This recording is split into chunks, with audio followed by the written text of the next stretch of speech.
이성에게 매력을 어필하는 살, 지난 화개살 편에 이어 오늘은 도화살인데요. 도화라는 말은 복숭아 도, 꽃화를 써서 복숭아꽃과 같은 쌀이다 라고 할 수 있습니다. 여러분들은 복숭아꽃을 보신 적이 있을까요? 복숭아꽃은 약간 벚꽃이랑 비슷하게 생긴 꽃인데 좀 더 크고 화려하게 생긴 꽃이에요. 크고 화려한 꽃이기 때문에 그만큼 남의 시선을 끌고 눈이 확 간다고 할 수 있습니다.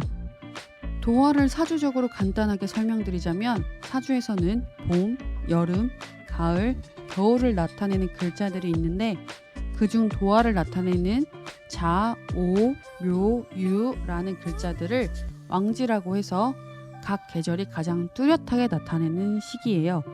다른 주변의 기운을 끌어모으는 글자들인데요. 그래서 다른 사람을 홀리는 매력이 있다. 다른 사람들을 끌어당기는 매력이 있다. 이렇게 해석하기도 합니다. 그럼 내 사주에 도화살이 있는지 알아볼까요? 먼저 만세력을 검색하신 뒤에 내가 태어난 생년월일시를 입력해 주신 뒤 양력과 음력을 잘 표기해 주세요. 이때 위쪽 네 글자는 천간이라고 이야기를 하고 아래 네 글자는 지지라고 이야기를 하는데요. 아래 네 글자 중에 자, 오, 묘, 유를 뜻하는 글자가 있으면 그게 바로 도화라고 할 수 있습니다. 우선 내 지지에 자, 오, 묘, 유 글자만으로도 도화 영향을 받긴 하는데요. 이 글자들만 가지고 있는 것은 가도화라고 도화와 비슷한 효과는 있지만 그 세기가 조금은 떨어진다고 할 수 있어요. 사람의 눈길을 끄는 기운이 있다 정도로 해석할 수 있는데요. 예를 들면 학교를 다닐 때 친구들끼리 어울려 노는데도 유독 좀 눈에 더 잘 띄는 친구들 무리가 있잖아요. 그런 친구들 무리가 바로 가도화 무리라고 비유할 수 있겠네요. 도화도 화개와 마찬가지로 그 살이 더 강해지는 경우가 있는데요. 먼저 첫 번째는 진도화입니다. 진도화는 진짜 도화라고 해서 그 도화의 기운이 좀 더 강하게 발현되는 것인데요.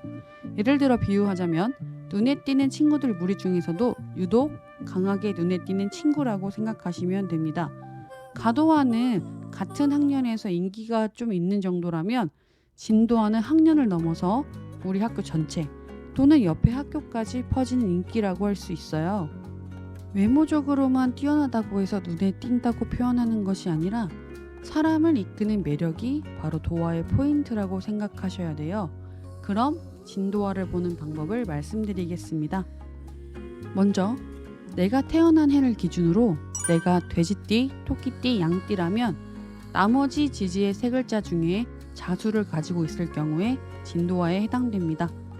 두 번째는 내가 태어난 해가 호랑이띠, 말띠, 개띠라면 나머지 지지의 세 글자 중에 묘목을 가지고 있을 경우에 진도화에 해당됩니다.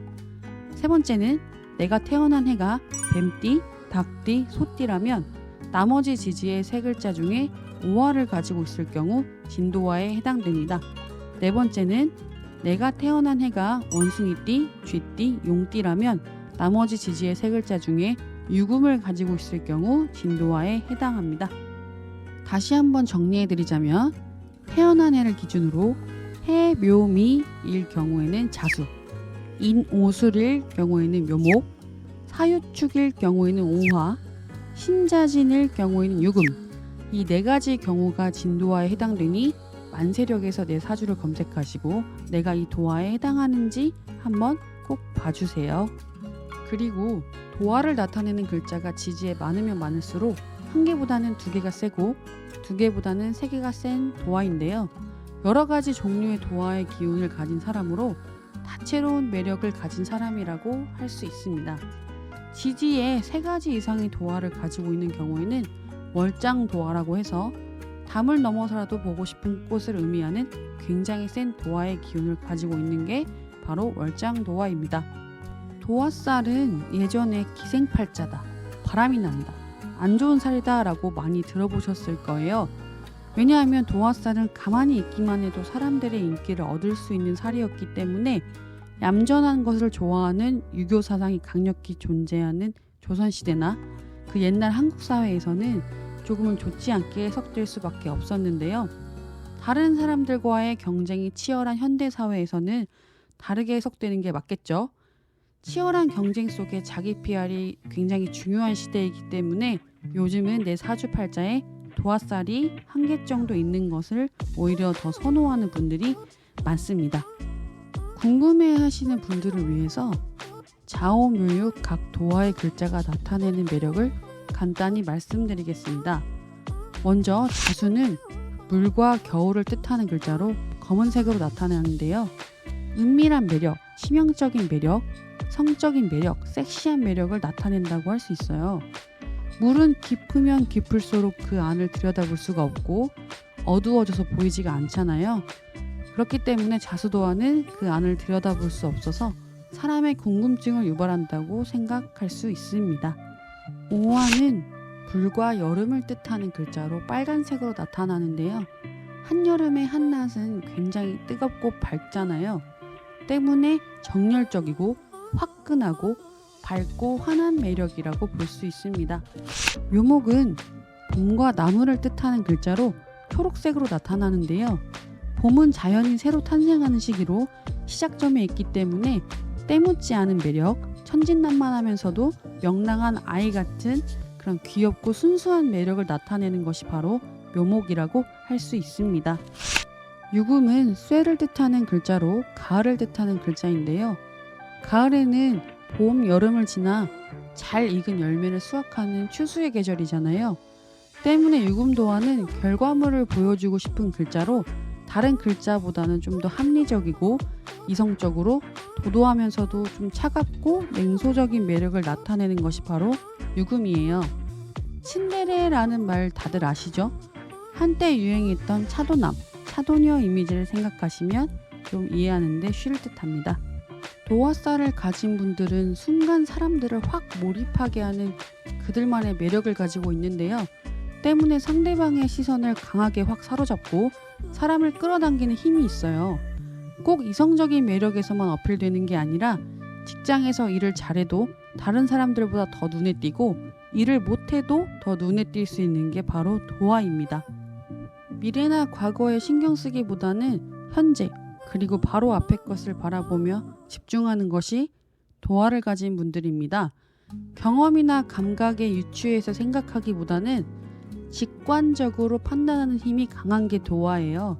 때문에 도화를 가진 분들은 다른 사람의 숨겨진 생각이나 말을 끌어내는 힘이 있는데요.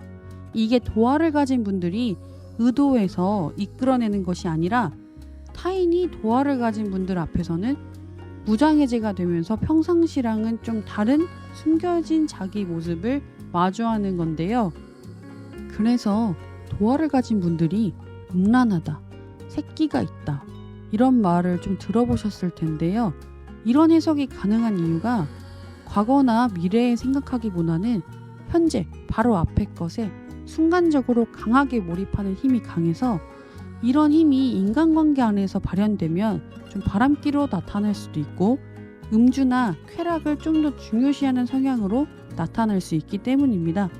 도화를 가진 분들은 조금 이성관계에서는 주의하시는 것도 필요한데요. 왜냐하면 나는 의도해서 끼를 부리거나 그런 게 아닌데 상대방에게는 그렇게 느껴질 수 있는 부분들이 많이 발현되는 게 도화의 기운이기 때문입니다. 예쁘고 크고 화려한 복숭아꽃에는 꽃에게 이로움을 주는 꿀벌들이 자주 날아올 수도 있지만 달콤하지만 물렁거리는 복숭아는 벌레들도 되게 많이 꼬이기 때문에 내가 준비가 되지 않은 상황에서 그런 벌레들을 마주하게 되면 그 벌레들이 나한테 상당한 피해를 줄 수도 있어요. 그러니까 자신만의 확실한 주관을 가지고 이성관계에 주의하시는 것이 필요합니다. 이번 컨텐츠에서는 도화에 대해 가볍게 알아봤는데요. 다음 시간에는 비겁도화, 식상도화, 재성도화, 관성도화, 인성도화 등 내가 가지고 있는 도화의 종류와 자, 오, 묘, 유 글자들을 현대사회에서 어떻게 발현시키며 살아가는 것이 나의 앞으로의 도움이 될지 알아보는 시간을 갖도록 하겠습니다. 그리고 각 도화를 강력히 쓰고 있는 연예인들에 대해서도 알 수 있으니 많은 관심 부탁드리겠습니다. 논란사주였습니다. 구독과 좋아요, 알림 설정 하시는 건 잊지 말아주세요.